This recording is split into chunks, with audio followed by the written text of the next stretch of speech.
Muy buenos días, mis queridos hermanos. Vamos a comenzar un día más en el estudio poderoso de las Escrituras. Comenzamos leyendo del libro de los Hechos. Vamos a Hechos capítulo 20, versículo 35, y hay una poderosa palabra aquí que dice así: En todo os he enseñado que trabajando así es necesario sobrellevar a los débiles y recordar las palabras del Señor Jesús que dijo: más bienaventurado es dar que recibir. Este versículo que acabamos de leer, en este versículo hay un modelo que la iglesia debe seguir. Son palabras del apóstol Pablo. Pablo no solo predicó, Pablo vivió lo que enseñó, vivía lo que predicaba. Y todo creyente debe también vivir, obedecer y practicar la palabra de Dios en todas las cosas. El creyente debe ser un ejemplo en todo su estilo de vida. Si no lo hace, es un fariseo. Los fariseos dicen, enseñan y no hacen. Ellos ordenan y no quieren trabajar. Ellos enseñan que no se ha de robar y roban. Enseñan que no se ha de adulterar y adulteran. Esta es la forma de vivir de un fariseo: decir y no hacer. Y este versículo que acabamos de leer de Hechos 20:35 nos enseña tres modelos espirituales para nosotros, la iglesia. Número 1, tener un trabajo digno. La frase que dice trabajando así, aquí Pablo le enseñó a la iglesia a trabajar, a que no sean vagos, a que no estén sin hacer nada. Una mente cuando no tiene nada que hacer es peligrosa. El cristiano no es un parásito. El cristiano es un ser trabajador. El cristiano tiene que trabajar y ser ejemplo de trabajo. Sea doctor, maestro, técnicos de autos, empresario o lavando platos. Debemos tener un trabajo digno de un cristiano. Quiere decir que un cristiano no va a trabajar a un prostíbulo, en una licorería, ni tampoco haciendo películas porno. Y digo esto, menciono esto con más énfasis porque por ahí hay una supuesta llamada apóstol que trabaja haciendo películas porno. Y ella dice y públicamente se justifica este estilo de vida diciendo que ese es su trabajo, que esa es su manera para esa es su manera de entrada de dinero. Este apóstol está peor que el mismo Satanás. No tiene luz, está ciega, no sabe por dónde va, no entiende las escrituras ni el plan de Dios. Ella dice así, de esta manera: me gano la vida así, este es mi trabajo, es el medio que utilizo. No soy una carga para la iglesia. Pero si ella leyera la palabra de Dios, se daría cuenta de que la Biblia dice, sé santo porque yo soy santos, y debemos ser santos en toda nuestra manera de vivir, en todo, en el trabajo, en la casa, en la iglesia, en la calle, cuando estamos a solas, lo que vemos, lo que hablamos, lo que pensamos, en toda nuestra manera de vivir. Parece que ella no ha leído la palabra de Dios que dice, hija, vete y no peques más. Cuando Jesús liberó a esa mujer que la querían apedrear por cometer adulterio. El cristiano no vive manipulando ni dependiendo de otros sin trabajar. El cristiano no vive chupando a mamá y a papá. El cristiano trabaja y es responsable en su trabajo, es honesto, cumple con su trabajo y es un ejemplo para otros en su trabajo. Yo tuve una compañera de trabajo que era un amor como hermana. Creamos una buena relación. De momento se enamoró de un delincuente que usaba drogas. Yo la aconsejé en varias ocasiones. Le dije, esto no es de Dios, te va a destruir. No, hermano Calixto, yo lo voy a convertir al cristianismo. Después de varios meses, noté que ella actuaba extraña. Yo no sabía qué era, pero yo sabía que algo no estaba bien con ella. Yo noté que me evitaba encontrarse conmigo. Yo noté como que se alejaba, como que quería ocultar algo. Entonces, de momento, el dinero de la caja fuerte de la oficina de mi trabajo empezó a desaparecer dinero. Todo era un misterio. Nadie sabía nada. Y después de varias semanas me llamaron a mí a la oficina y el dueño me preguntó. El dueño me explicó lo que estaba pasando y después me preguntó, ¿has notado algo extraño últimamente? Porque en realidad no sabemos por qué el dinero se está desapareciendo si nosotros tenemos las llaves de la caja fuerte aquí. Entonces me puse a pensar y le dije, lo único que he notado extraño fue que el otro día yo vine aquí como a las 8 de la noche y vi a fulana de tal pedir las llaves del baño y en vez de ir al baño público fue al baño de la oficina.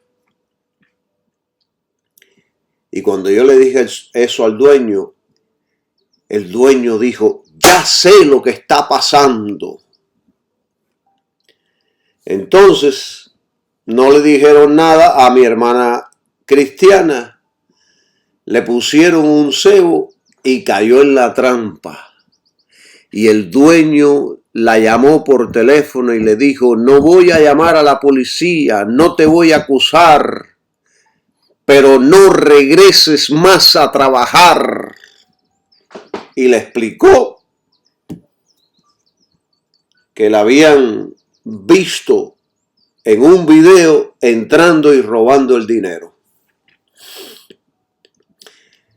Esta hermana era una cristiana que había caído por robar dinero.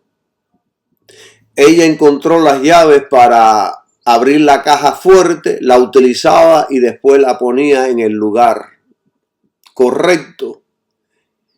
Y así por varias semanas robó miles de dólares.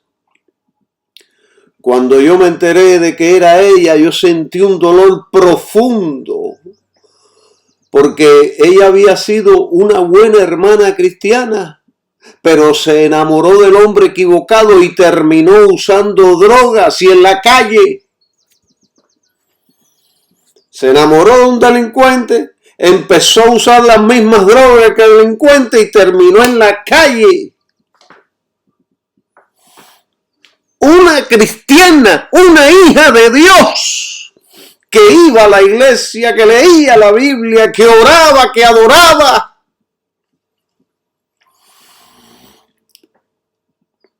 Y yo le digo a mis hermanas cristianas y a mis hermanos,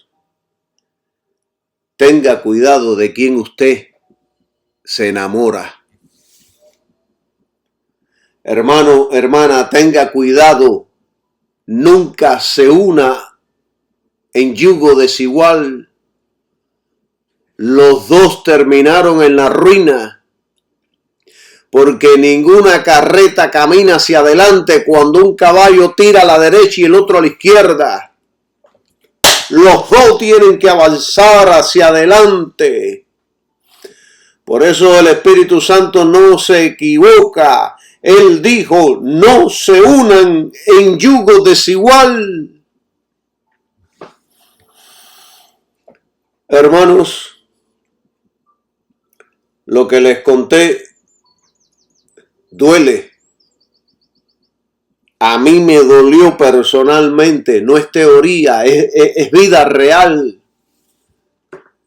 Yo vi como una decisión sentimental terminó arrastrando la fe, el carácter, el dinero y el destino de esa hermana.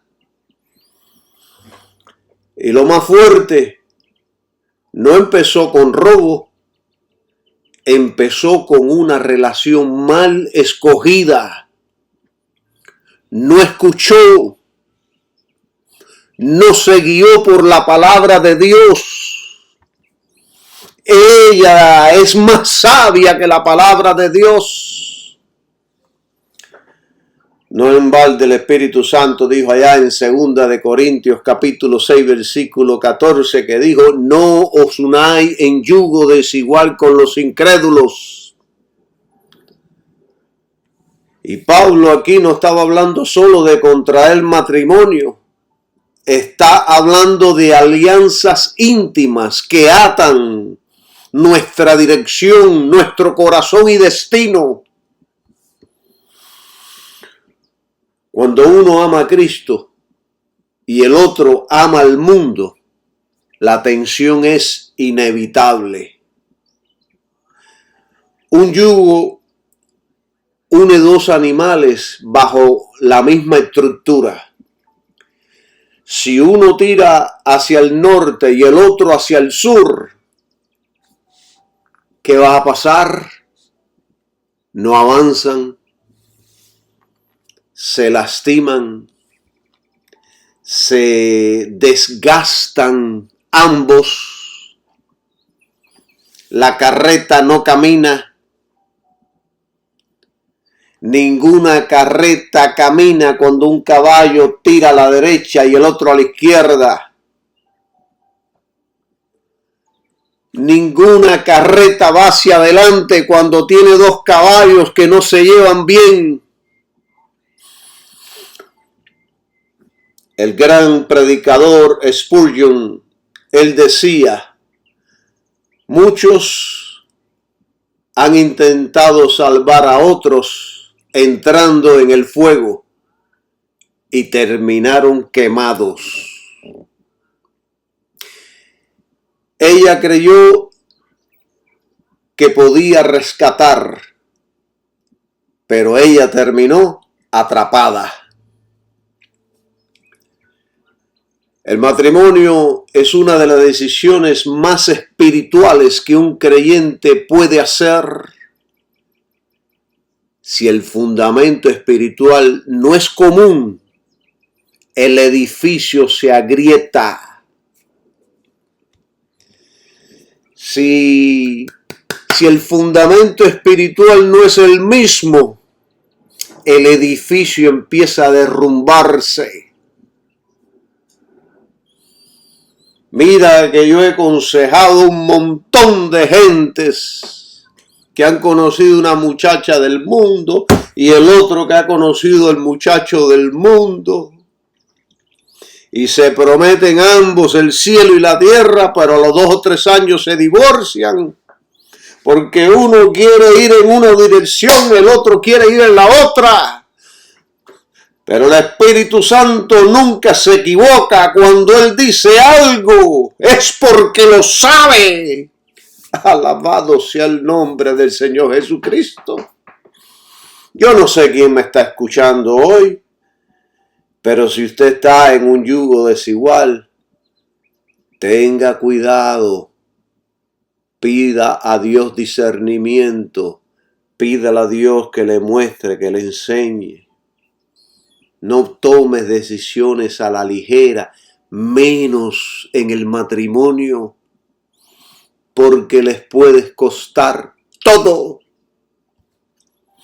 En estos mismos momentos les voy a contar una historia. Este lunes pasado, yo fui a mi oración como siempre y empecé a orar por muchas cosas, a alabar a Dios, a conversar con Dios y de momento me viene al pensamiento orar por un compañero mío que orara por su matrimonio, por su familia, para que su familia no se divida, para que no se rompa su familia, y etcétera, etcétera. Y dije, qué raro este pensamiento, pero voy a orar. Creo que es la intención de Dios que yo lo haga. Y empecé a orar por él, interceder por él, suplicarle a Dios por él. Guarda su matrimonio, protege a sus hijos, a su familia. Y entonces llego a mi trabajo y entonces yo no le iba a decir nada a él, pero le dije, mira, yo no sé por qué me sucedió esto, y le explico la historia que le estoy explicando a ustedes, y él me dice, gracias. Y le dije, voy a seguir orando por ti. Gracias. Yo no sabía qué estaba aconteciendo con su vida. Yo no sabía nada. Pasan varios días. Y un día yo le digo, fulano, vamos a conseguir un trabajo para fulano de tal. Y entonces me dice, mira, te voy a ser sincero lo que está pasando. Yo me estoy separando de mi esposa. Y yo sé que ya tú lo sabías, porque tú me lo mencionaste al otro día. Y lo miro a los ojos y le digo, no lo sabía. Yo no puedo creer lo que me estás diciendo. Te estoy contando la verdad. El otro día en la mañana cuando estaba orando me vino al pensamiento y por eso empecé a interceder por ti. Me duele lo que estás diciendo. Yo no sabía. Y entonces me contó toda la historia del por qué se está separando. Una familia hermosa, una familia con todo, una familia con que no le falta nada, tienen dinero, tienen casa, tienen auto, tienen dinero ahorrado, tienen hijos maravillosos, pero no funciona. Funcionó por un tiempo, ya no está funcionando y decidieron separarse. Pero yo voy a seguir orando por ellos, voy a seguir intercediendo por ellos, voy a seguir, porque todavía hay esperanza. No se han divorciado todavía hay esperanza. Lo que sucede es de que uno ala hacia el norte y el otro ala hacia el sur. Y así no funcionan las cosas. Uno quiere chocolate y el otro quiere mantecado. Uno quiere gallo pinto y el otro quiere con gris. Así las cosas no funcionan. Ustedes entienden lo que yo estoy diciendo. Bueno, espero que estos consejos y estas cosas que hemos hablado les sirva a alguna persona. Entonces, yo quiero ahora, ya después que hablé sobre estas cosas, yo quiero que vayamos todos a Colosenses, capítulo 3. Y aquí vamos a aprender algo poderoso de las Escrituras. Algo poderoso que es para todos los creyentes, no para unos cuantos, no para los ministros, pastores, o para todos. En Colosenses vamos a leer en el capítulo 3 de versículos 23 al 25. Y dice así: y todo lo que hagáis, hacedlo de corazón, como para el Señor y no para los hombres, sabiendo que del Señor recibiréis la recompensa de la herencia, porque a Cristo el Señor servís. Mas el que hace lo malo recibirá el mal que hiciere, y no hay acepción de personas. Entonces, ahora vamos a empezar a detallar, a explicar esto, y vamos a hablar sobre diferentes cosas, sobre el trabajo, sobre el alimento, sobre nuestro estilo de vida. Vamos a mencionar muchas cosas y veremos a dónde nos lleva el Espíritu Santo en todas estas cosas que vamos a hablar. Creo que este tema está muy edificante para la iglesia del Señor. La epístola a los Colosenses es profundamente práctica. Nos explica mucho del estilo de vida del cristiano. Entonces, ¿qué es lo que el Espíritu Santo nos dice aquí en estos versículos que hemos leído? ¿Qué está diciendo el Espíritu Santo? Pablo no está hablando solamente a pastores y ministros, está hablando a todos los creyentes, ricos, pobres, trabajadores, esclavos, empleadores. Él abarca en esta epístola todas esas cosas. Gentes de cualquier raza o nación, blanco, chino, ruso, de donde sea, personas que están bajo puestos de responsabilidad como tú y como yo. Él está hablando aquí en general para todos. Y entonces él dice aquí tres cosas poderosas.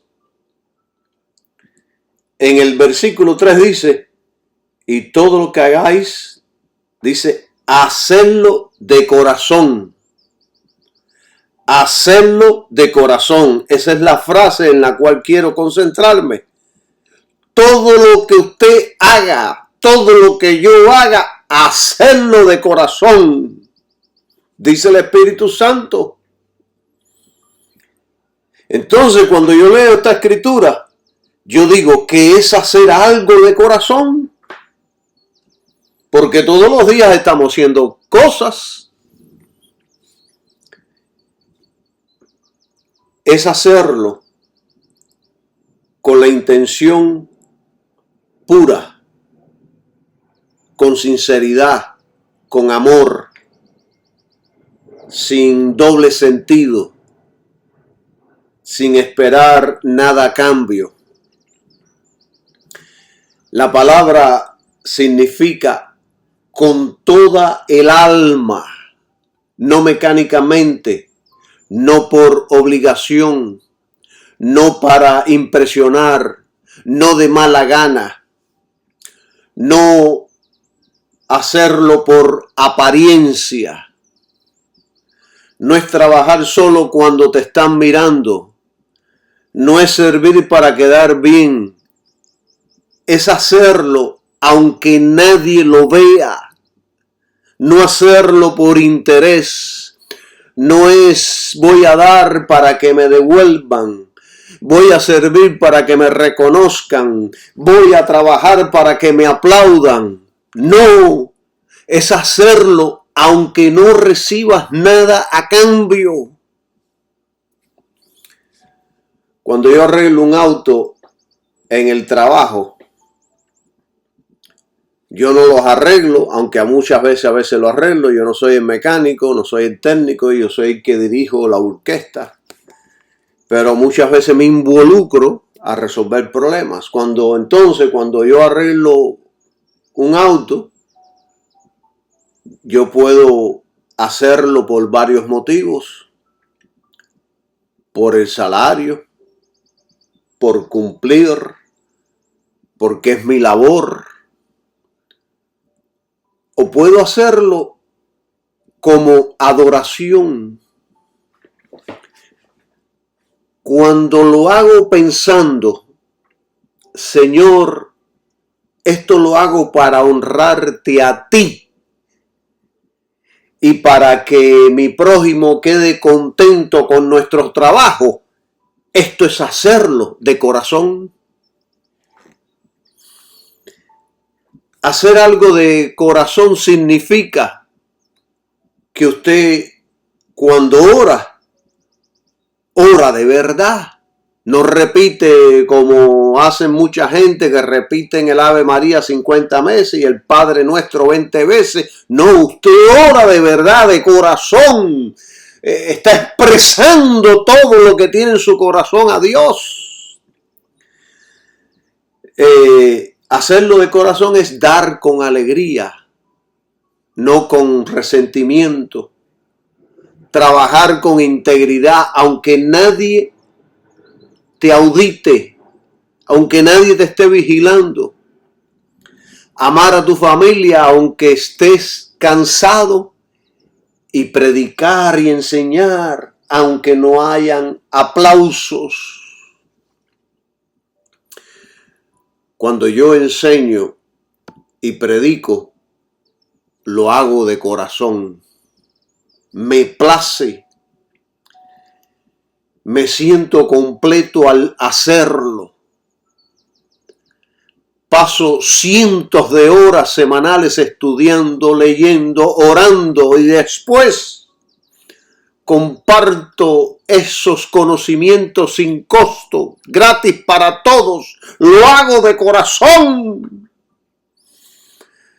Como dijo Jesucristo, de gracia recibiste, da de gracia. Es mi don, es mi llamado.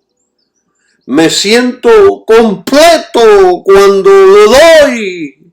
No me pesa pasar tiempos, horas estudiando la Biblia y leyendo. No me pesa porque es mi pasión, mi alimento. Eso es hacerlo de corazón.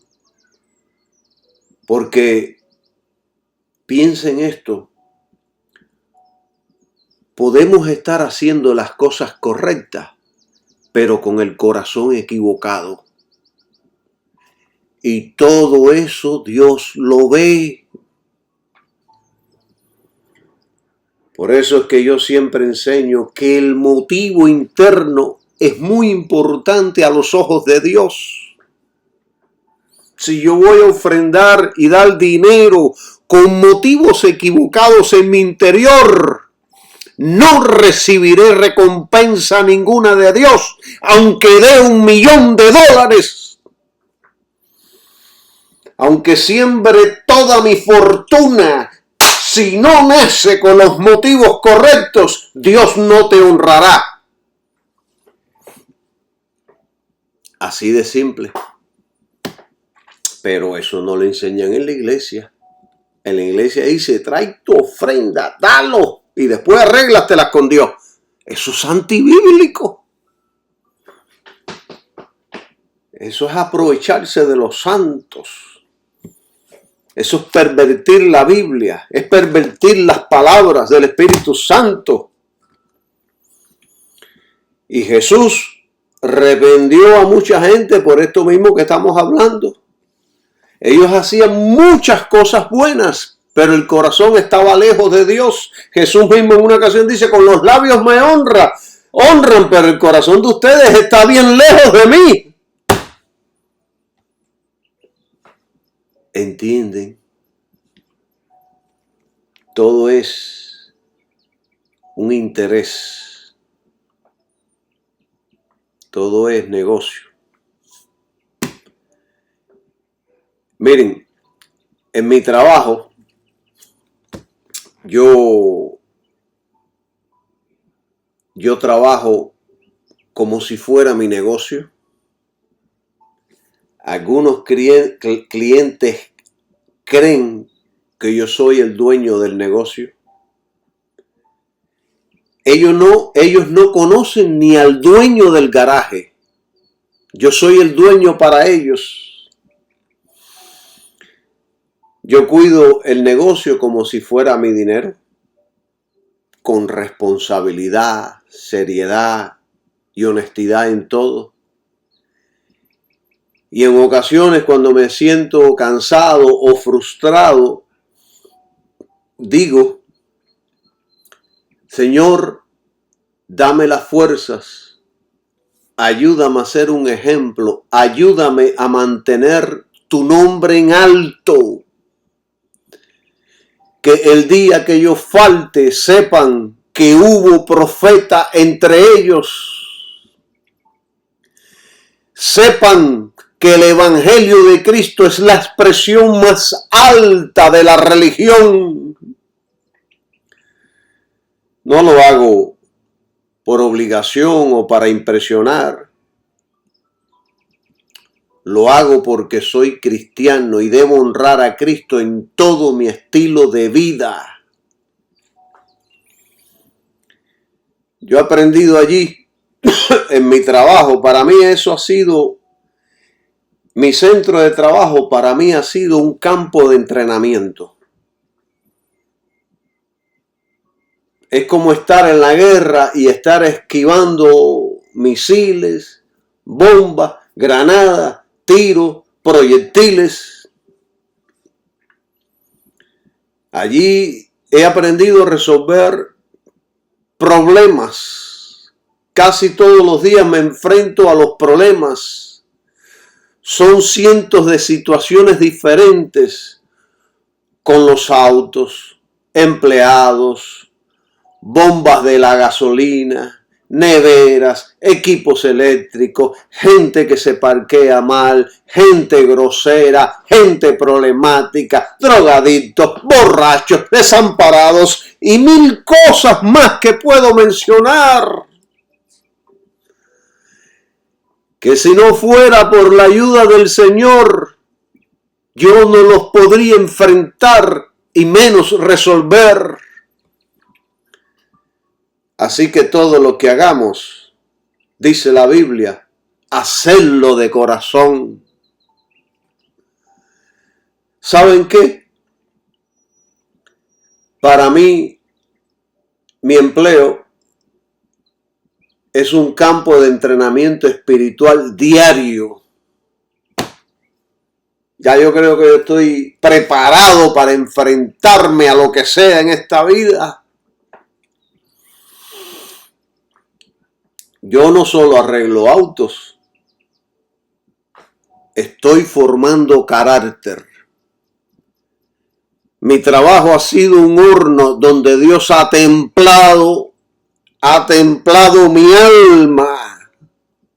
Créanme lo que les digo. No es lo mismo estar en la casa echándote fresco que estar en el medio del mundo y no participar del sistema del mundo. No es lo mismo. Pero gracias a Dios tengo toda la ayuda de Dios en todo lo que hago, en todo lo que emprendo, en pensamiento, en palabra, en conocimiento, en cómo desenvolverme cada vez que se presenta una situación. No por mí, porque yo no soy un hombre inteligente, es producto del Espíritu Santo en mí, que me capacita y me habilita para todas estas cosas. No por mí. Yo no fui a una universidad, no tengo estudios teológicos, tampoco tomé una profesión. La profesión mía la aprendí ahí metido en la candela. Alabado sea el nombre de Jesucristo. Si usted va allá y lee en Santiago capítulo 1, del versículo 2 al 4, allí habla que la prueba produce paciencia y la paciencia produce un carácter completo. No es el sermón lo que transforma al hombre, no es la predicación lo que te transforma, es la fricción diaria la que va moldeando tu carácter al carácter de Cristo. Cada problema que yo enfrento me obliga a hacer 3 cosas. 1, pensar con claridad. 2, controlar mis emociones. Y 3, depender totalmente del Señor. Porque si por mí fuera, ya hubiera tirado la toalla hace muchos años. Si no dependo de Dios, exploto. Si no dependo de Dios, respondo mal. Y si no dependo de Dios, tomo decisiones impulsivas. Porque cuántas veces me he tenido que morder la lengua y no meter las patas. Cientos. Si no fuera por la ayuda del Señor, ya desde hace mucho tiempo hubiera renunciado. Y hacerlo de corazón no significa que no haya presión. Significa que en medio de la presión eliges responder como un hombre de Dios. Cuando enfrentas a alguien grosero y decides no perder la paz, eso es hacerlo de corazón. Cuando resuelves un problema técnico complicado con paciencia, eso es hacerlo de corazón. Cuando ayudas a alguien que no puede pagarte, eso es hacerlo de corazón. Yo antes, cuando me decían gracias, tenía la costumbre de decir de nada. Pero ahora yo he cambiado mi vocabulario y cuando me dicen gracias porque yo he ayudado, yo le digo, es un placer haberte ayudado. Es un placer, es mi placer. Me siento bien cuando te ayudo. Ojalá se vuelva a repetir. Y Proverbios capítulo 11 dice algo poderoso sobre esto mismo que estamos hablando. Allá en Proverbios 20:11 dice, aún el muchacho, o sea, el jovencito, el que no tiene madurez, la mayoría son irresponsables, es conocido por sus hechos. Y dice el proverbio, si su conducta fuere limpia y recta. ¿Qué está queriendo decir aquí? Que si aún desde joven tu conducta es recta, es pura, es de todo corazón, Dios lo conoce, Dios sabe quién eres, despierta la curiosidad de Dios. Pero no solo Dios, también la gente que está a tu alrededor están mirando y te están conociendo y dice, aquel es amable, aquel me atiende bien, aquel sabe resolver problemas, aquel le da solución a las situaciones. No es un bueno para nada y entonces eres conocido, van a ti, buscan tu ayuda, piden tu consejo. O sea que el testimonio en un ambiente difícil habla más fuerte que 1000 palabras y sermones. El lugar el lugar de trabajo para todos los cristianos, yo lo veo como un púlpito silencioso. Hay gente que quieren estar en los púlpitos predicando, enseñando, pero si usted verdaderamente quiere graduarse de pastor, de maestro, de predicador, su trabajo es un púlpito con su comportamiento, con su estilo de vida. Esa es la mejor manera de predicar. Y también predicar afuera, en las calles, en la guagua, en el taxi. Gradúese primero en lugares hostiles, como hizo Jesucristo con sus apóstoles, a viajar predicando el evangelio por todos los lugares, y le enseñó cosas poderosas que no se aprenden metido en cuatro paredes. Alabado sea el nombre de Jesús. Así es, mis hermanos. La gente puede olvidar mis palabras, pero no olvidará nunca cómo reaccioné cuando estaba bajo presión. En ese lugar yo he servido de pastor, evangelista, profeta y apóstol. Y eso para mí es de mucha honra. He tenido que apagar fuegos impetuosos de todo tipo, grandes y pequeños. En una ocasión, un amigo que estaba teniendo problemas con su esposa, y su esposa le estaba quitando todo y le llamaba a la policía. Un día vino a mí y me dijo: quiero conseguir una pistola, ir ahora mismo a acabar con la vida de ella. Me tiene la vida, me tiene desesperado, no sé qué hacer. Quería asesinar a su esposa. ¿Y qué usted cree que yo voy a decirle? Sí, coge un arma, acaba con ella. No. Le hice ver que estaba equivocado. Le hice ver que ese no era la solución. Le dije que se alejara del problema y que las cosas se iban a resolver con el tiempo. Y así fue, me hizo caso. Ya han pasado muchos años, se divorciaron, se separaron, pero no sucedió una tragedia en esa familia. Porque nosotros no estamos para encender fuegos, sino para apagarlos. Venga de donde venga. Así que, hermanos, no se quejen de su empleo.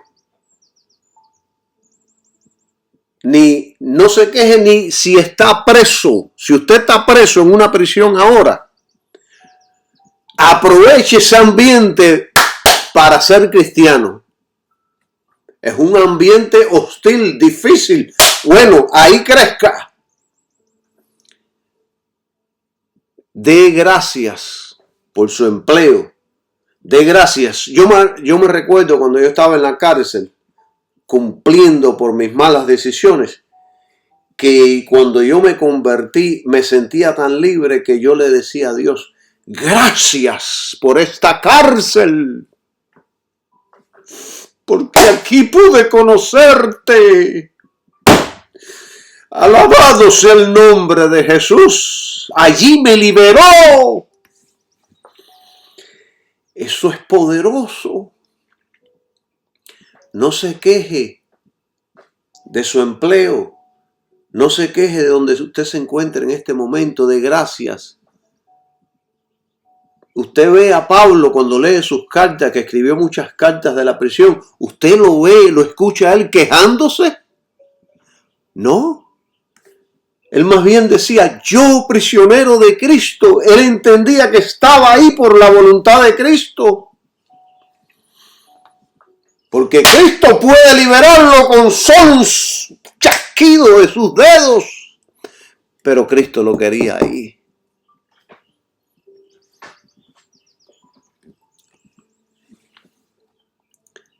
Y el día que Dios quiera removerlo de su trabajo o sacarlo de una prisión, nadie, ni abogado, ni fiscal, ni nada lo podrá parar. Lo único que tenemos que hacer es descansar en el Señor y hacer todas las cosas de corazón. Como dice, hacerlo de corazón, como para el Señor. Ahora vamos para esa segunda frase, como para el Señor, que se encuentra en Colosenses 3:23. Hacerlo de corazón como para el Señor. Aquí está el secreto de nuestra victoria. Mi jefe no es mi jefe. Y tu jefe tampoco debe ser tu jefe. Tu jefe, mi jefe, es Cristo el Señor. ¿Entienden, mis hermanos?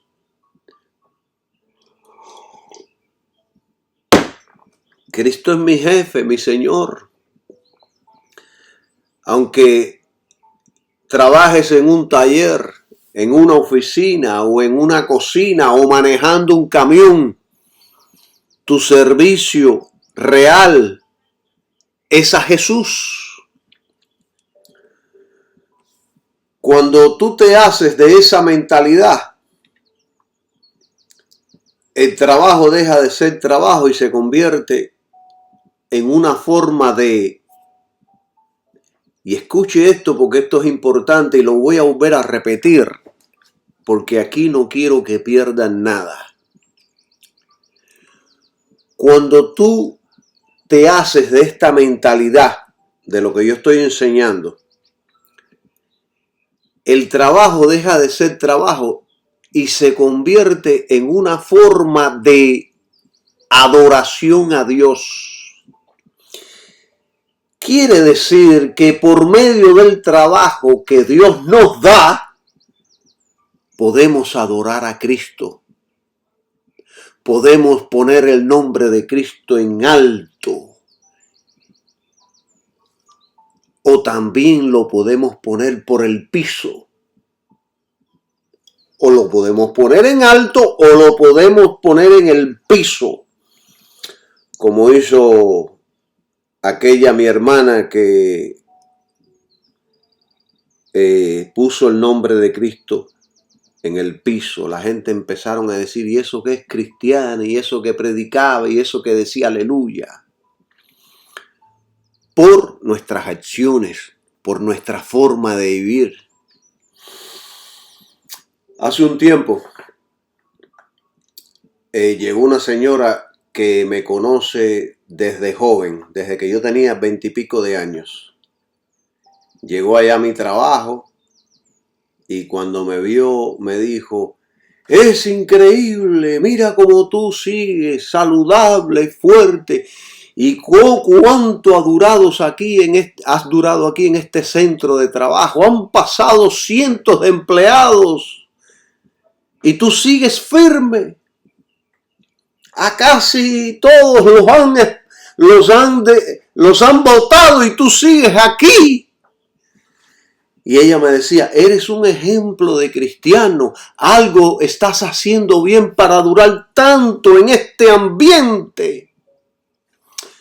Cuando me dijo todas esas cosas, yo me sentí honrado y le dije, el Señor me ha ayudado, me ha dado la gracia para funcionar. En verdad, el Señor me ha dado la gracia. Porque allí yo he sido humillado, maltratado, ofendido y muchas veces malentendido. Porque hay que lidiar con miles de gente y muchos de ellos están endemoniados. Yo recuerdo hace muchos años que yo tuve una oración poderosa. Recuerdo que fue una noche como a las 8 o las 9 de la noche. Yo oré muy poderosamente esa noche. Fue como que un manto descendió sobre mí y ahí estuve. por medio de una hora en una oración poderosa, una intercesión poderosa. Y entonces, al otro día, cuando llegué a mi trabajo, como a las 10 de la mañana, se apareció un cliente que vino caminando de la calle hacia el trabajo. Y yo estaba en la puerta, allá en la puerta principal, yo pasaba por ahí, de momento me vio y me dijo: tú eres mi enemigo, anoche me caíste a palo, anoche me derrotaste, pero yo te voy a destruir a ti. Y empezó a decir cosas semejantes. Y la gente se reía y algunos decían: oh, ¿qué le habrá hecho? Pero yo sabía que un demonio estaba hablando por sus labios, porque anoche yo había hecho una oración poderosa y los demonios estaban amenazándome, querían meterme miedo, pero mientras yo esté en Cristo, estoy seguro, estoy protegido y nadie puede tocarme. Alabado sea el nombre de Jesús. ¿Ven? La mayoría de la gente está endemoniada. Al lado donde yo trabajo hay una discoteca, que eso es la gente pintada de rojo, de azul, de verde, con unos vestidos que tú dices, esta gente son marcianos. Hay que lidiar con todo eso. Este lunes pasado, cuando fui a almorzar, tenemos un comedor donde todos almorzamos. Yo a veces almuerzo a las 12, a veces almuerzo a las 1 y a veces más tarde, de acuerdo a cómo esté complicado. Y como de costumbre, yo le di gracias a Dios por los alimentos. Y mientras yo estaba ahí dándole gracias a Dios por los alimentos, de momento entendí algo que yo no había visto antes. Entendí que dar gracias por los alimentos es una forma de adoración. Fíjense que le enseñé que trabajar es una forma de adoración y ahora dar gracias por los alimentos es una forma de adoración. Eso lo entendí yo por revelación interna. Quizás muchos digan: hermano Calixto, yo sabía eso desde muchos años, yo también doy gracias por los alimentos. Hermanos, yo también lo sabía. Yo también doy gracias por los alimentos. Pero una cosa es saber, oír o leer. Y otra cosa es tener revelación interior sobre algo. Porque aquí yo puedo leer mucha palabra, pero de momento llega un momento donde viene una revelación de esa que te atraviesa el corazón, que tú puedes ver lo que sucede en todo el escenario completo. Y ese día yo entendí internamente la importancia de dar gracias por los alimentos. Ese día se me reveló internamente la importancia, porque es un tipo de adoración a Dios. Miren, yo les voy a poner un ejemplo y ustedes van a entender lo que yo les estoy diciendo ahora. Yo sé que si usted siembra una semilla, saldrá una planta. Pero otra cosa es saber del por qué esa semilla germina cuando se siembra y muere. Y muchos, ni aun los científicos, entienden del por qué la semilla cuando muere germina. Por supuesto, ellos han hecho estudios, dan cátedras del por qué las semillas germinan, pero son todos retóricas sin fundamento. Las semillas, y yo entendí esto hace mucho tiempo, y no solamente lo entendí, lo conocí, sino que se me reveló internamente. Porque una cosa es oírlo, sí, ¿verdad? Y otra cosa es que se haga viva. Se haga una palabra viva en tu mente y en tu corazón. Y yo entendí hace mucho tiempo que las semillas germinan. Porque Dios en el principio de la creación dijo algo poderoso. Yo quiero llevarlos ahí. Génesis capítulo 1, versículo 11 y 12. Dice, y dijo Dios, las semillas germinan, porque dijo Dios, produzca la tierra hierba verde, hierba que dé semilla, árbol de fruto que dé fruto según su género, que su semilla esté en él sobre la tierra. Y que dice el Espíritu Santo, y fue así. Dios dijo, y fue así, porque Dios dijo. Porque Dios dijo, la semilla germina. No porque tenga vitamina o minerales. No, es porque Dios dijo. Por eso la semilla germina. Y dice el 22. Y produjo la tierra hierba verde. El versículo 12.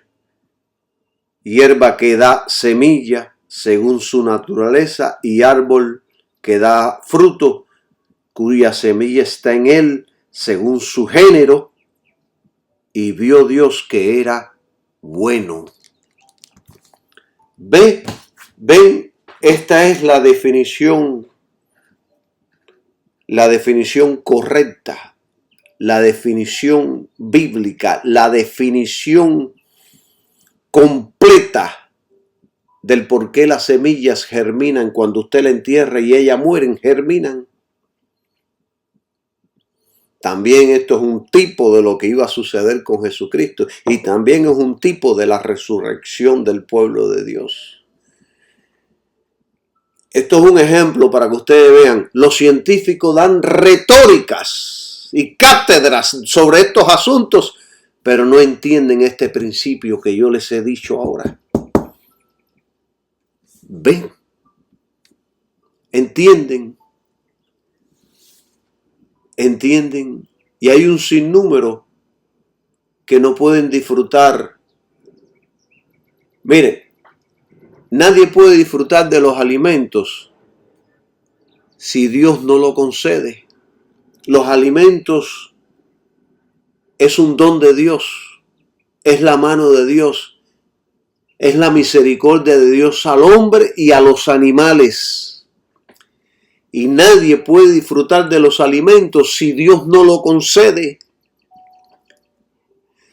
Hay un sinnúmero de gente que no puede disfrutar de un buen plato de lentejas. Y otros alrededor del mundo que están pasando hambre. Si usted puede disfrutar de un buen bistec, es porque Dios le ha permitido disfrutar del bistec. Así es como yo veo la Biblia.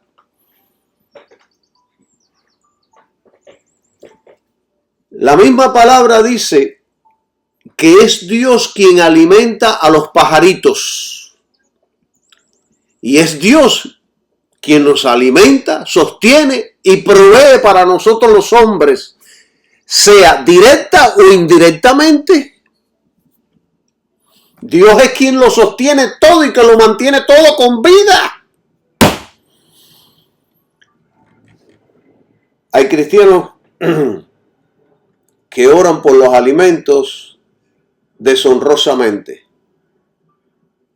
como si fuera simplemente un rito judío o dar gracias es un medio de adoración.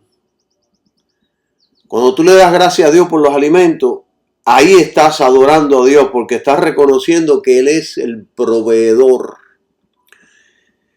Fíjense que cuando Jesús alimentó a los 5,000 hombres, sin contar las mujeres y los niños, dice la Biblia ya, que cuando yo leí esto, yo me puse a meditar en el texto y esto fue maravilloso lo que yo pude ver aquí. Cuando yo leí, y miren que he leído cientos de veces eso, pero esta vez pude ver. Miren, vamos a Mateo.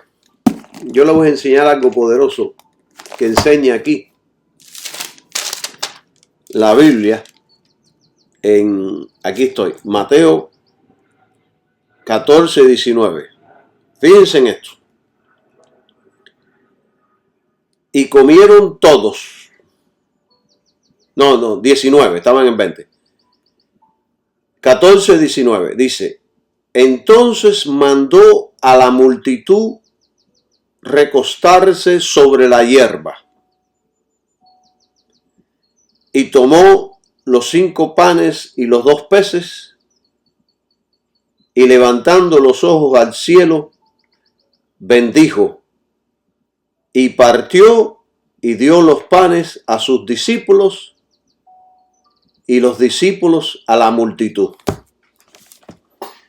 Si leemos esto superficialmente no vamos a aprender nada, pero si usted se pone a meditar, yo medito de esta manera, leo el versículo despacio, analizo cada palabra, empiezo a repetirlo, empiezo a meditarlo, y le digo, Señor, ¿qué me quieres decir? ¿Qué me quieres enseñar? Entonces, superficialmente quizás no vemos nada. Pero cuando nos detenemos, aquí aprendemos cosas maravillosas. Yo veo aquí una revelación poderosa para nosotros, la iglesia y todos los creyentes. 1. Aquí Jesús ordenó a la gente sentarse. Actitud humilde. 2. Tomó los alimentos y ¿qué hizo Jesús? Miró al cielo, como diciendo, de la mano de Dios viene el alimento, la provisión viene de arriba, de Dios, del cielo. Y 3, dio gracias a Dios. Él es nuestra fuente. Jesús adoró a Dios por los alimentos. Le dio gracias. Hay gente que al orar por los alimentos son como si fuera una ametralladora. Gracias, Señor, por esto alimentame. Otros como si fuera el sermón del monte. Se toman 5, 10 o 15 minutos orando. No. Debe ser una oración corta de agradecimiento con una actitud de respeto y adoración. Miren, yo oro así de esta manera. Padre, gracias por estos alimentos. Santifícalos y bendícelos. En el nombre de Jesús. Amén. Le estoy dando gracias a Él por eso que me estoy comiendo. Y aquí en esta oración estoy haciendo varias cosas. Vengo a Dios como Padre. Reconozco que voy a comer gracias a Dios. Bendice este alimento y santifícalo para que me caiga bien.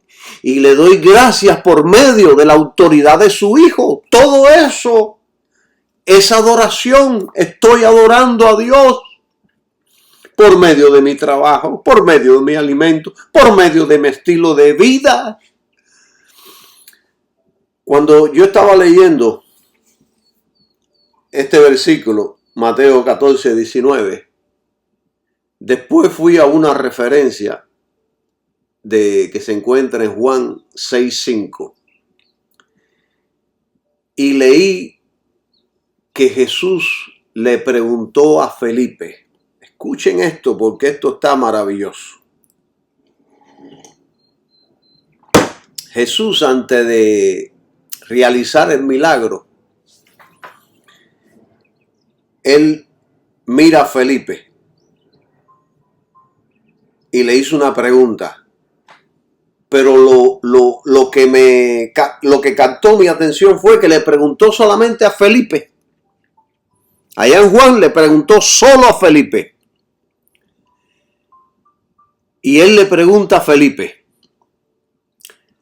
¿de dónde compraremos pan para que coman estos? Y todo lo que hacía Jesús era para aprender y para hacer crecer a sus discípulos. Entonces, yo pregunto, ¿por qué Jesús le preguntó directamente a Felipe? ¿Quién era Felipe? ¿Cuál fue la intención de preguntarle a Felipe? En Mateo 14:19, Jesús bendice los panes y los peces. Y en Juan 6:5 y 6, Jesús dice que cuando alzó los ojos y vio que había venido a él grande multitud, dijo a Felipe: ¿de dónde compraremos para que coman estos? Vamos a Juan capítulo 6 y vamos a leer en el 5. 6, 5 y 6 dice: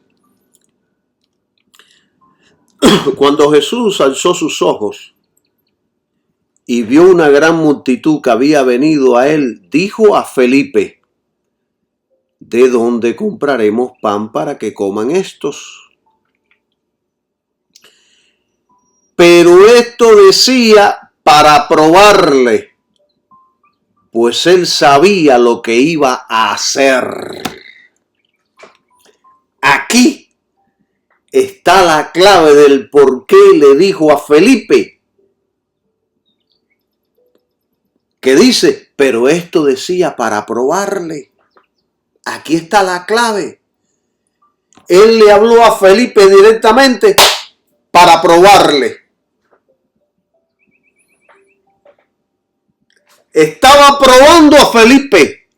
Quería probarlo. Jesús no preguntó por ignorancia. Preguntó para revelar algo. ¿Quién fue Felipe? Felipe fue un apóstol. Era uno de los 12.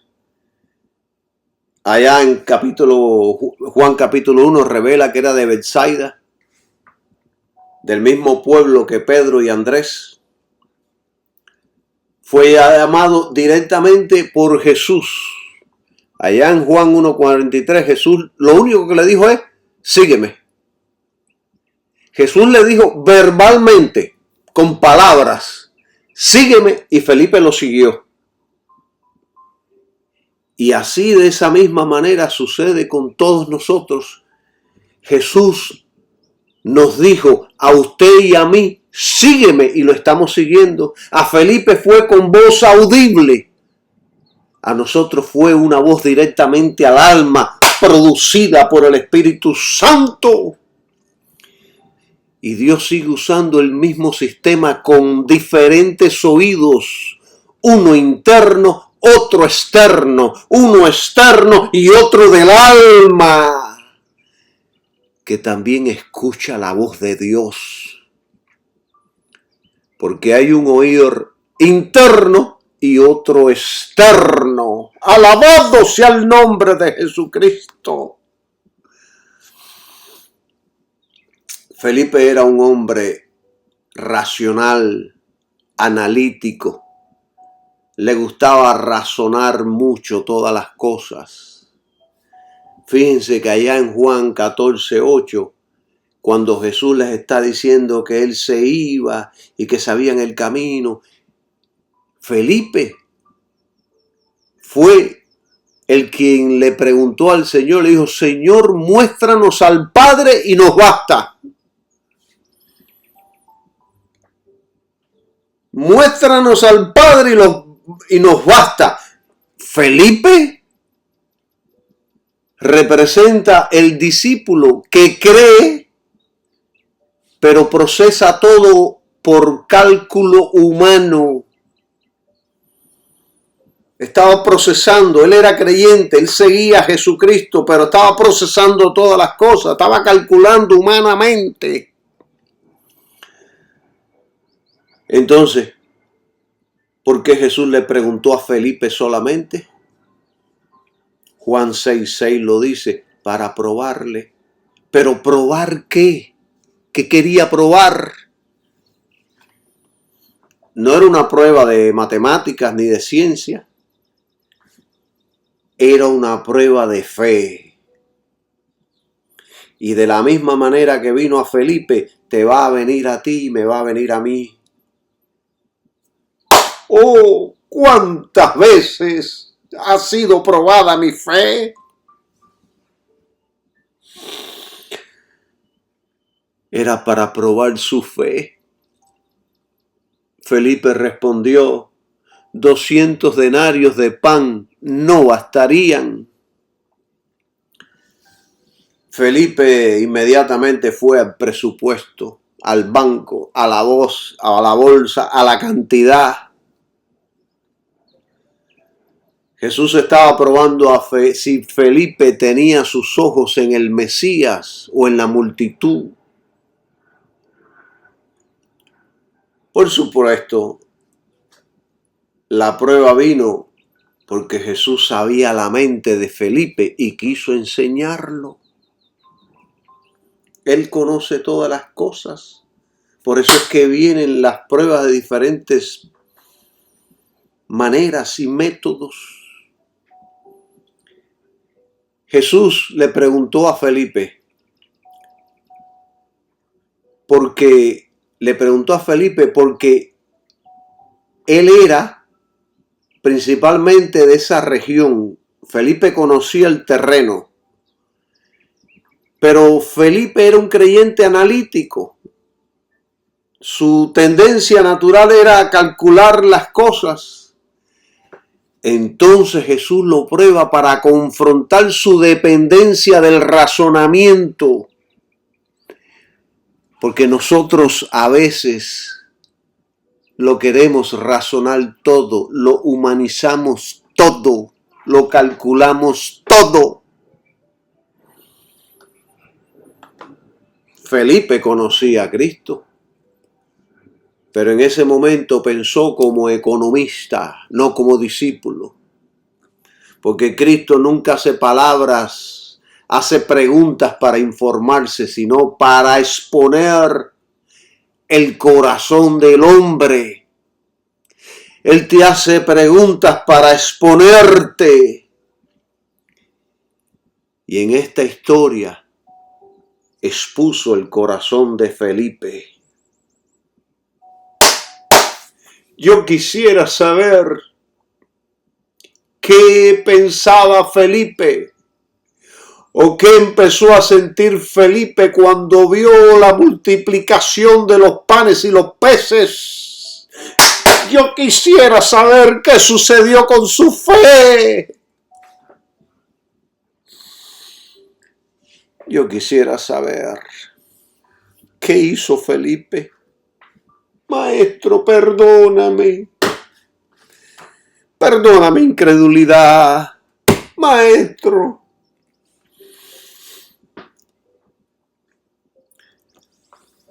¿Entienden? Felipe representa la mente natural enfrentando las cosas imposibles. Cristo sabía lo que tenía que hacer. Esta prueba reveló la pobreza de la fe de Felipe. Y yo creo que el Señor permite circunstancias imposibles para enseñarnos que nuestros recursos son insuficientes, pero que los suyos nunca fallan. Felipe miró el costo. André miró los recursos disponibles, pero ninguno miró a Cristo. completamente. Eran hombres comunes del mundo que necesitaban ser entrenados y necesitaban aprender. Necesitaban que toda esa escoria del mundo saliera de ellos, que toda esa basura que habían aprendido saliera. Y Jesús fue el maestro de maestros. Los enseñó, los disciplinó, los corrigió. Alabado sea su nombre, los amó. Dice que los amó hasta el final. Alabado sea su nombre. Les hablaba con amor cuando tenía que hablarle con amor y les hablaba duro cuando tenía que hablarles duro. La solución no estaba en el dinero, ni está en el dinero. La solución siempre está en Cristo para todo. La solución está en Cristo. Yo siempre he enseñado que la fe no consulta primero el banco, sino al Señor. Si el Señor dice que sí, sin haber dinero en el banco, entonces métele con todo, que el Señor suplirá de la nada lo que necesitemos. Wes enseñó que el verbo probar de aquí, de la escritura de Mateo, indica una prueba para revelar carácter, no para hacer caer a la persona. Cristo, por lo tanto, estaba desarrollando una fe madura en Felipe. Porque yo estoy seguro que después de eso, Felipe no fue el mismo. Después de eso, Felipe, nadie le podía enseñar a Felipe que había algo imposible. Yo estoy seguro que después de esto, Felipe cambió y maduró. Y Spurgeon escribió, la fe comienza donde terminan los cálculos humanos. Felipe estaba en la aritmética, en la matemática, pero Jesús estaba en el poder divino, el Dios Todopoderoso. Te lee allá capítulo 1 de Juan y ahí va a ver el llamado de Felipe. Él fue llamado allá en el capítulo 1, pero en el capítulo 6 todavía no había aprendido a descansar en el poder sobrenatural de Cristo. Porque caminar con Jesús no significa que automáticamente vas a confiar en Jesús para todas las cosas. En ocasiones tendremos miedos, en ocasiones dudaremos, en ocasiones tropezaremos. Y ahí es donde está la lección. Siempre confiemos en Cristo, porque Él sabe lo que tiene que hacer. Y nuestro único deber es confiar y descansar en Cristo. Gloria sea el nombre del Señor Jesucristo. Miren, imagínense que en el taller donde yo trabajo llega un cliente con un problema grave en el motor y el técnico le dice, eso cuesta $8,000, no hay solución.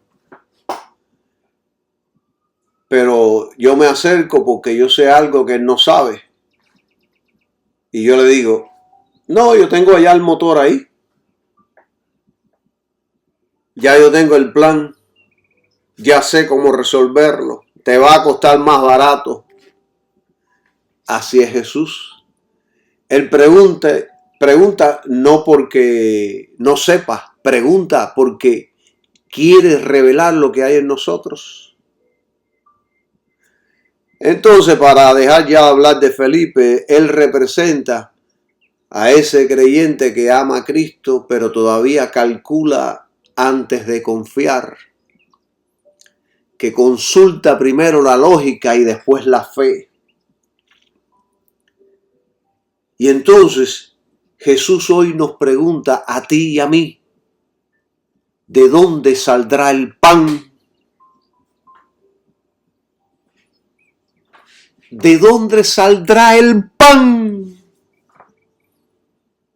No porque no sepa, sino para que descubramos si estamos mirando al Maestro o a las multitudes o a la bolsa o al banco.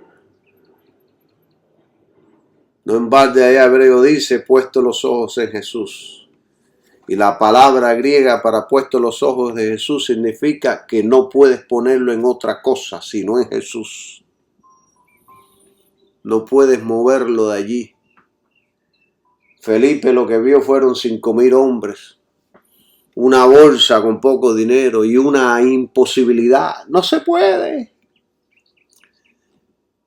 Pero Jesús vio la oportunidad para glorificar al Padre y nosotros debemos seguir el ejemplo de Jesús en nuestro trabajo, en nuestro estilo de vida, cuando oramos por los alimentos, cuando trabajamos.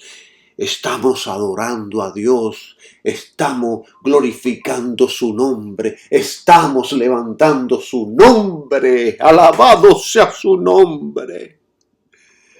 ¿Entienden? Felipe pensó en compra, Jesús pensó en multiplicación. Felipe tenía límites, Jesús es ilimitado. Hermanos, la fe no comienza cuando vemos los recursos. La fe comienza cuando escuchamos la voz de Cristo en medio de la imposibilidad. Cuando vienen los recursos, no hace falta fe. Cuando no están, es cuando necesitamos la fe, una fe viva. ¿Están entendiendo? Entonces, la pregunta aquí no era sobre el pan, era sobre la fe. Yo te pregunto hoy, ¿crees realmente en Jesús para suplir todo lo que necesitas o tienes dudas? ¿Crees realmente?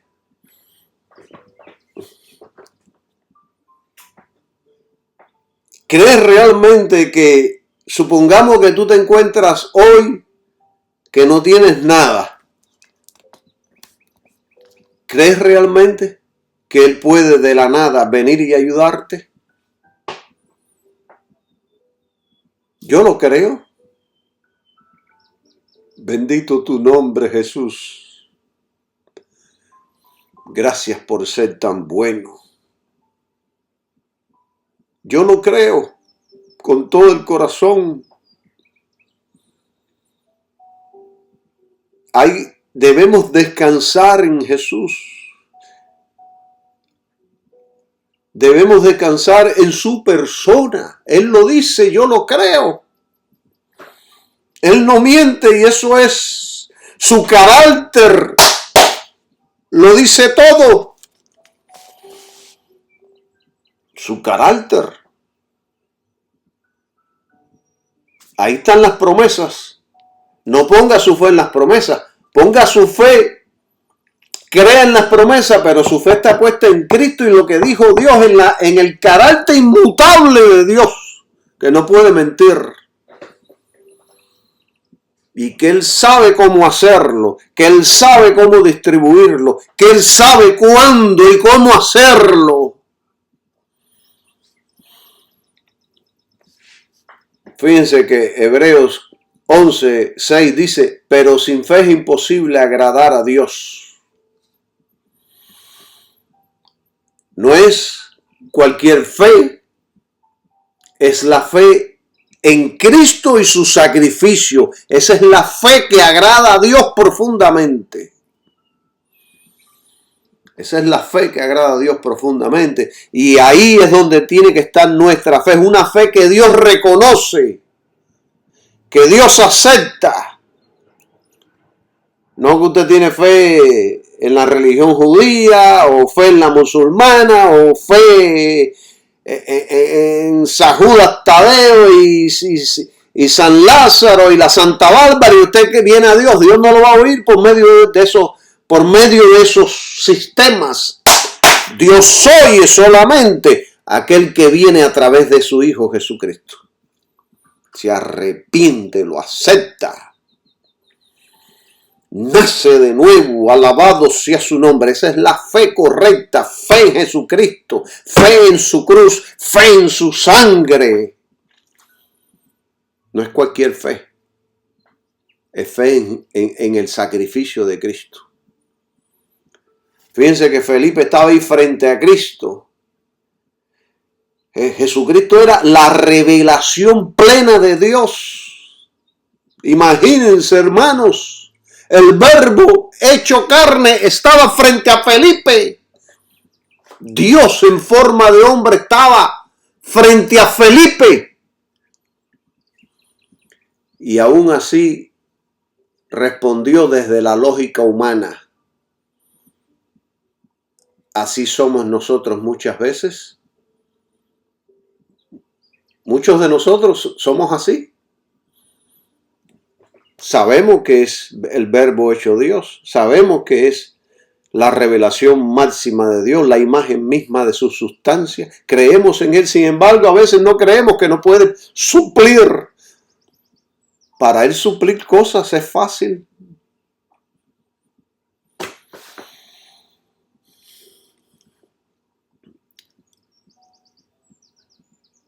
Hebreos 11 nos muestra hombres que enfrentaron imposibilidades.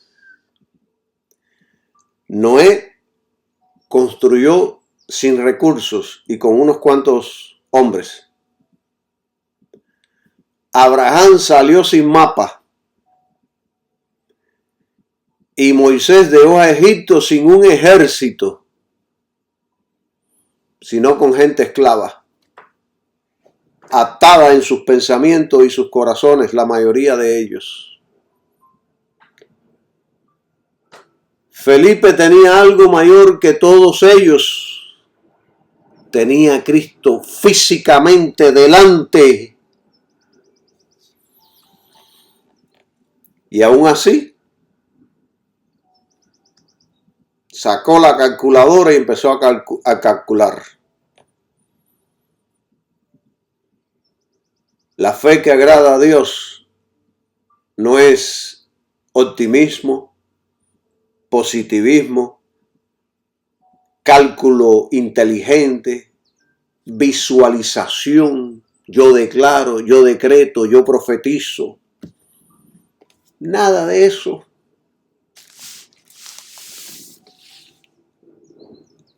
La fe que agrada a Dios es descansar en la persona de Cristo cuando la situación parece imposible.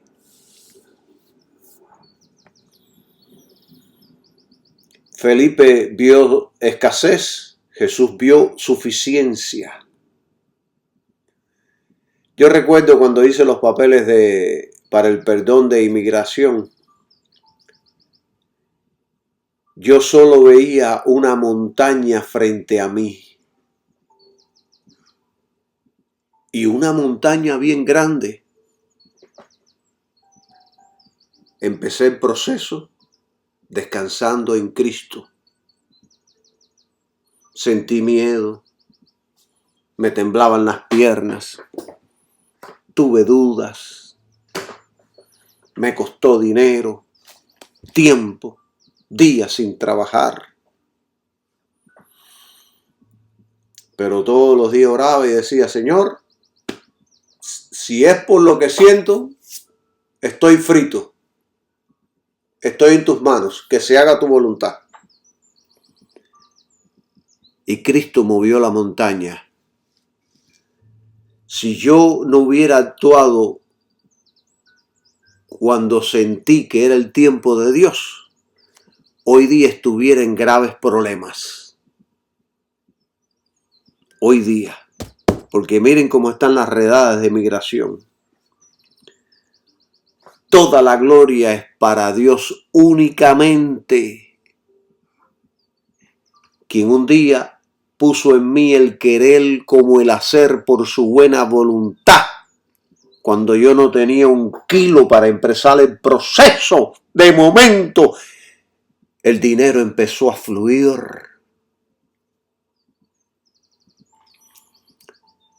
La fe verdadera siempre apunta a Cristo como la fuente.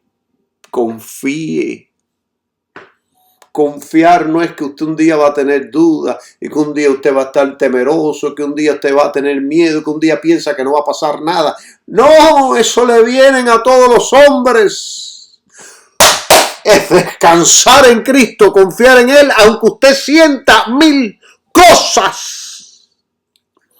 No me vengan con cuentos, que yo sé lo que les estoy hablando. Felipe estaba pensando en comprar. La fe piensa en depender. Aunque dudes.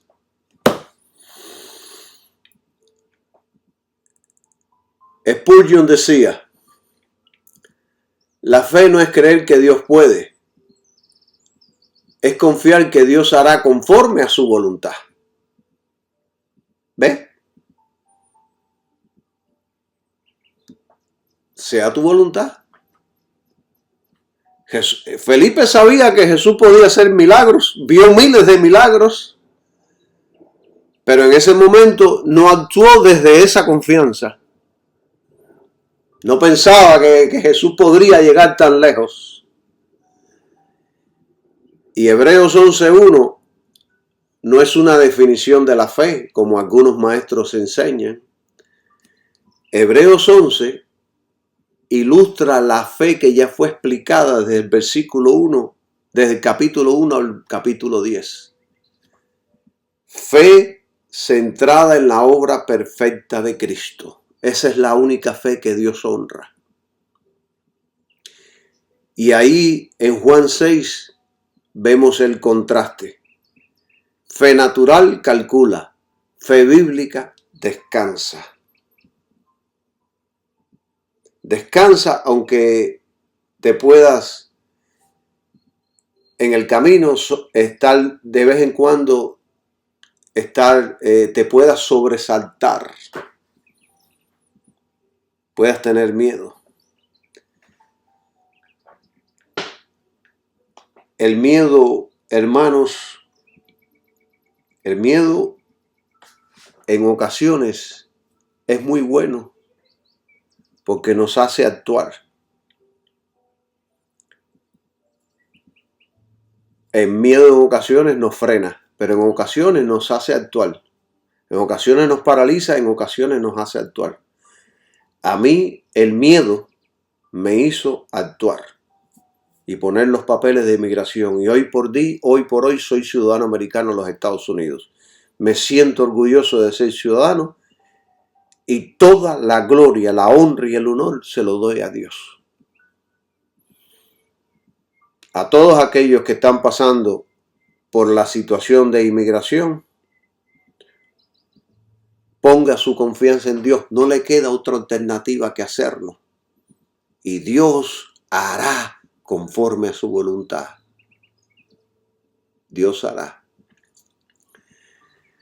Miren, yo les digo algo maravilloso de la fe. Nunca, escuche esto lo que les voy a decir.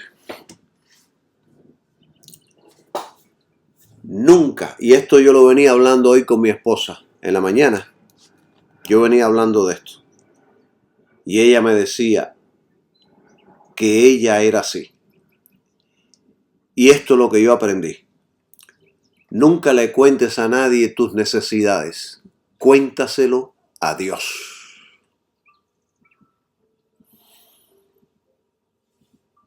Si tú le cuentas tus necesidades a la gente a veces por compasión, por compañerismo, por amor, lo que sea, va a venir y te va a ayudar y tú vas a decir, ¡oh, gloria a Dios! Fue Dios. No fue Dios. Tú le contaste tu problema y te quisieron ayudar. Nunca le cuentes a nadie tus necesidades, cuéntaselo solo a Dios. Y cuando alguien viene a ayudarte, vas a saber que Dios, no vas a tener duda, porque el único que lo sabe es Dios. No le cuentes a nadie si te falta el pan, si no puedes pagar la luz, si no puedes pagar la renta. Cuéntaselo a Dios. 2. Nunca vivas en demasiado lujo. Sé sencillo en todo. Eso da testimonio. Eso hace que seas buen administrador. Sigue el ejemplo de Jesús. Aquí se puede abundar en estos temas. Y 3. Nunca botes tu dinero en lo que no necesitas.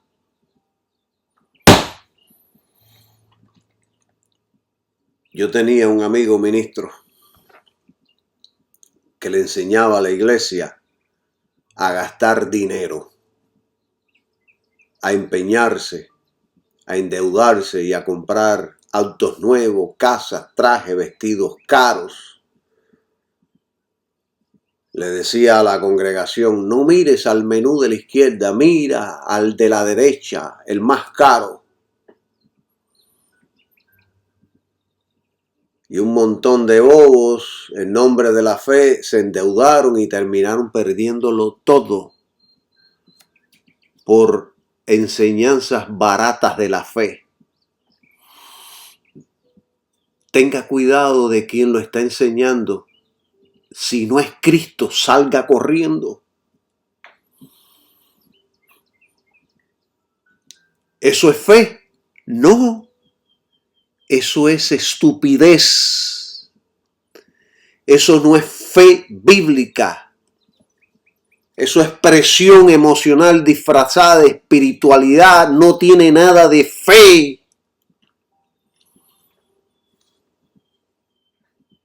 Yo les voy a enseñar algo para que puedan entender qué tan huecos están muchos maestros. Número 1, la fe nunca contradice la Biblia. La Biblia no enseña a nadie a gastar lo que tienes, a endeudarte para demostrar fe. Nunca enseña que lo más caro es lo más espiritual. La Biblia dice allá en Proverbios 22:7 que dice, el rico se enseñorea de los pobres y el que toma prestado es siervo del que presta. La deuda no es pecado, pero no es señal de fe. La deuda de muchos en los Estados Unidos es señal de estupidez financiera. Yo tengo una compañera de trabajo que se endeudó con miles de dólares en las tarjetas de crédito. Y ella decía, no voy a pagar nada. Después de 7 años la deuda se cancela. Y un día llegó una carta del juez del condado Miami-Dade, de la oficina del juez, que le estaba ordenando judicialmente al negocio que el cheque de tal empleado debería ser enviado directamente a la oficina del juez. Le embargaron el cheque del trabajo. Entonces ahora si estaba en tremendo problema, porque ya no podía trabajar más por la derecha, sino por la izquierda, y en mi trabajo no iba a trabajar por la izquierda. Entonces, estaba en tremendo problema. Ya habían dado la sentencia. Ya no podía dar vuelta atrás por las tarjetas de crédito. Porque alguien la aconsejó mal. Eso no es fe. Se endeudó y se embarcó. La fe es descanso en Cristo, en lo que Él hizo allá en la cruz. Esa es la fe. No es que me voy a tirar de un techo en nombre de Cristo para ver si no me pasa nada. No es tirarme frente a un auto para ver si no me pasa nada. No, eso es estupidez. No es que me voy a ir a comprar un carro nuevo para que después Dios me lo cancele automáticamente. Eso es estupidez de los falsos apóstoles y profetas. Muchos confunden fe con impulsividad. Les entra un impulso y lo hacen y dicen esto es fe. No. Porque la fe bíblica no es imprudencia. Jesús mismo dijo, ¿quién de vosotros queriendo edificar una torre no se sienta primero y calcula los gastos? Eso lo dijo Jesús, y aquí no me estoy contradiciendo con Felipe de ninguna manera, al contrario, estoy entrelazando una cosa con la otra. Entonces, ¿cómo alguien puede decir que mirar el precio más alto es espiritual? No mire a la izquierda, mire a la derecha. Endéudate. No. ¿Por qué tengo que pagar $100 por un filete millón en un restaurante cuando puedo ir a la esquina, comprármelo por 20 y cocinarlo en mi casa? Porque quiero tirarme el peo más grande del pueblo. Y no estoy diciendo una mala palabra. Eso no es fe. Eso es carne con etiqueta cristiana. Yo enseño que la fe verdadera descansa en la palabra revelada, no en impulsos ni presiones humanas. La fe jamás actúa sin base escritural. ¿Dónde dice la escritura que comprar lo más caro glorifica a Dios? En ninguna parte. La fe siempre debe estar anclada en la cruz y en la voluntad de Dios, no en nuestros deseos carnales. Nuestros deseos carnales a veces están torcidos. Si el mensaje que ustedes están escuchando produce codicia, comparación, presión social y endeudamiento imprudente, eso no es fe. Eso es el sistema del mundo infiltrado en la iglesia. Y uno de los problemas más grandes de la prosperidad moderna es que se distorsiona con estos mensajes la imagen de Dios. Presentan a Dios como un multiplicador de caprichos, un patronizador de lujos, y como una varita mágica celestial. Eso no es el evangelio. Cristo no vino a enseñarnos a gastar más, vino a enseñarnos a morir, a crucificarnos. Y el otro día estaba escuchando a un amigo que decía, no tenemos que tomar la cruz, ya Cristo fue a la cruz por nosotros. Miren, cuando yo oí esto, yo quedé marcado, porque esto es una estocada al evangelio de Cristo. Pablo decía, yo muero todos los días. Claro que debemos morir y tomar la cruz todos los días, morir a nosotros, a nuestras pasiones, a los deseos carnales que batallan contra el alma, a nuestras decisiones y voluntad que se apartan del camino y de la voluntad de Dios. Claro que tenemos que morir todos los días. Yo hoy mismo morí a mí para estar aquí enseñándoles a ustedes.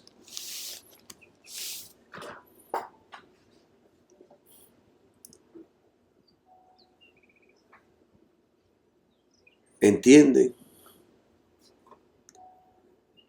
Jesús dijo,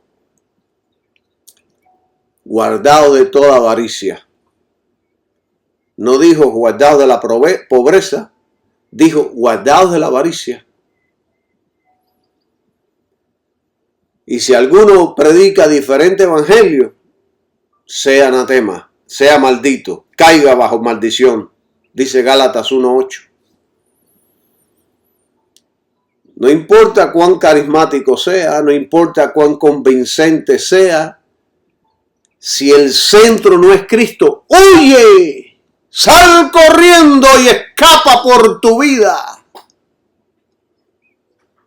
Porque te están predicando carne prodida, carne mala, carne que te va a caer mal, carne que te puede causar la muerte.